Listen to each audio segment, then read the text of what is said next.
श्रोते हो नमस्ते. आपल्या सर्वांना शुभ दिवस. श्रोते हो, जीवनाचा प्रवास करत असताना आपलं जीवन हे प्रत्येक क्षणी संपत चाललंय आणि याची जाणीव असणं आपल्याला गरजेचं आहे. पण आपण कधी कधी भूतकाळात हरवलेलो असतो, तर कधी भविष्याची चिंता करत जगणंच विसरलेलो असतोय. श्रोते हो, वर्तमान क्षण हा आपल्या समोर असतो, पण आपण मात्र त्याला जपायचं विसरूनच जातो. आपण खात असतो, आपण झोपत असतो, आपण बोलत असतो, पण आपलं मन मात्र हे कुठंतरी वेगळंच भटकत असतंय. विचारांच्या लाटा कधी थांबत नाहीत, पण आपल्याला शिकावं लागेल त्या लाटावर तरंगायचं की त्यात बुडून जायचं. श्रोते हो, आपल्या मनात काय चाललंय याची जाणीव ठेवणं गरजेचं आहे.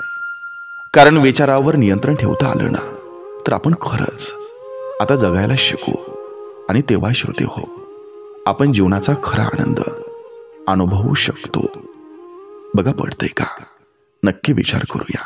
चला, आजही आपल्यासाठी सुंदर विचारांची ही शिदोरी, ही मालिका अशीच पुढे घेऊन आलोय. चला, करूया सुरुवात सुंदर विचारांना, सुंदर सुविचारांना.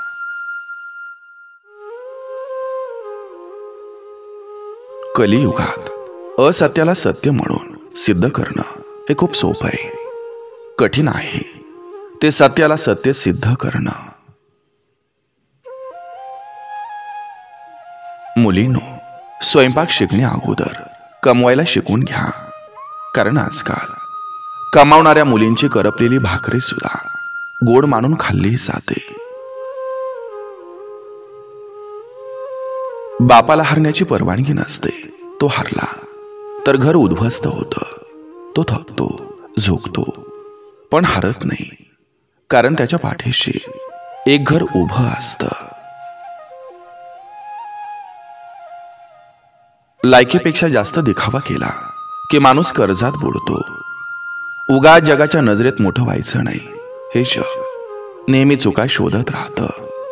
किती योग्य केलं तरी स्वतःची पायरी, स्वतःचा मार्ग सोडायचा नसतो. कारण सच्चेपणा नेहमी उशिरा का होईना पण ओळखला जातो.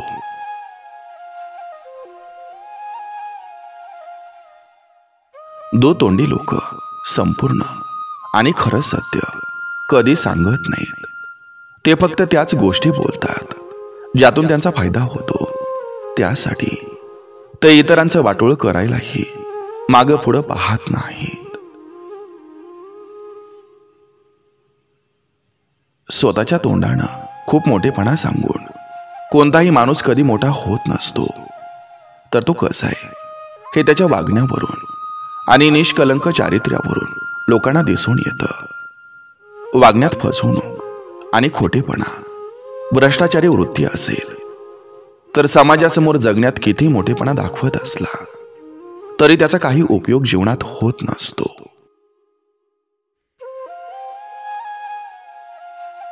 जर तुमचा भाऊ विवाहित असूनही तुम्हाला मदत करत असेल किंवा तुमच्याशी चांगलं वागत असेल तर त्याच्या पत्नीचा आदर करा. ते निश्चितच एक सभ्य स्त्री आहे.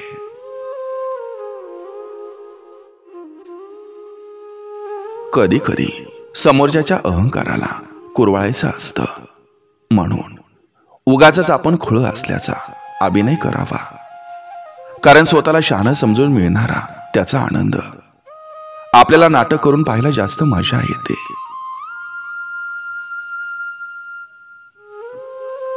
वाईट दिवस येतात जेव्हा काहीच करायची इच्छा होत नाही. पूर्ण दिवस तणावात जातो. सगळेच प्रश्न एकाच वेळी समोर येतात. वाटतं माझ्या बरोबरच असं का होतं. मन चिडचिड करतं, राग येतो आणि तो न कळत आपल्या माणसांवर निघतो. पण हे दिवसही जातात. त्यांना थांबवता येत नाही, पण त्यातून स्वतःला सावरता येतं. कधी कोणी आपल्यासोबत असतं, कधी नसतं, पण शेवटी स्वतःलाच आधार द्यावा लागतो. कारण आयुष्य सुंदर आहे, फक्त काही दिवस कठीण असतात. म्हणून लक्षात ठेवा, वाईट दिवस असतात पण आयुष्य नाही.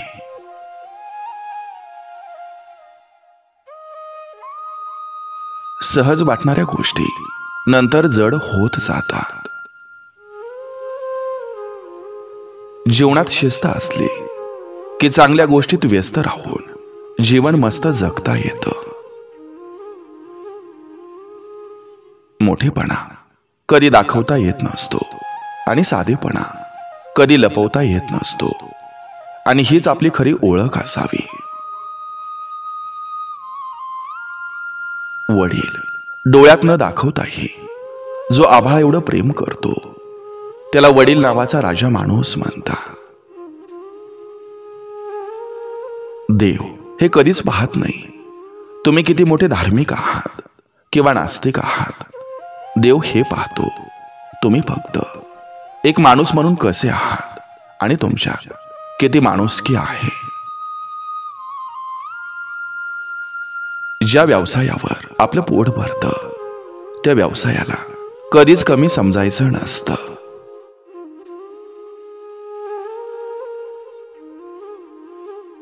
निस्वार्थ भावना शेवटी रडवत असतात.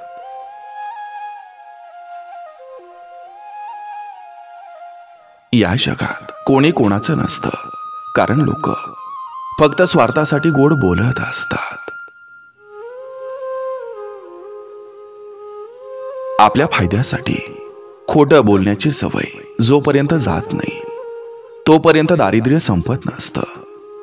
जिथं असत्याचा वास असतो तिथं लक्ष्मी नांदत नसते, पण सत्याच्या ठिकाणी दारिद्र्य थांबत नसतं.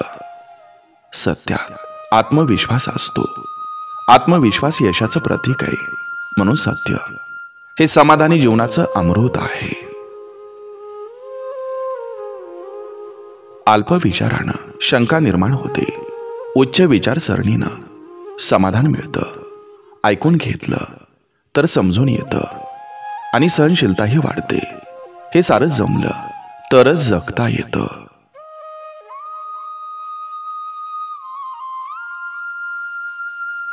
पैशानं केलेल्या भक्तीचा हिशोब माणसं ठेवतात, पण श्रद्धेनं केलेल्या भक्तीचा हिशोब भगवंत ठेवत असतो.